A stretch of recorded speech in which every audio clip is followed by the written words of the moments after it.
Welcome to Roam Tips. Don't forget to like this video and subscribe to the channel for more helpful guides. All the links mentioned in this overview are down in the description below. This video reflects my personal experience. Hey everyone!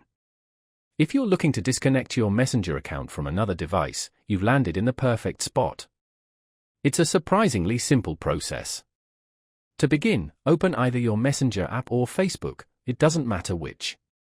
Once you've got that open, navigate to your settings.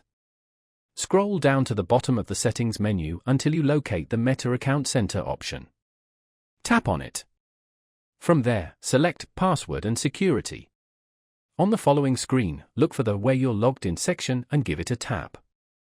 Choose the specific account you want to manage. You'll now see a list of devices currently logged into your account. To remove a device, simply tap Select Device to log out. Once you've selected the device you wish to disconnect, confirm by tapping Log Out again.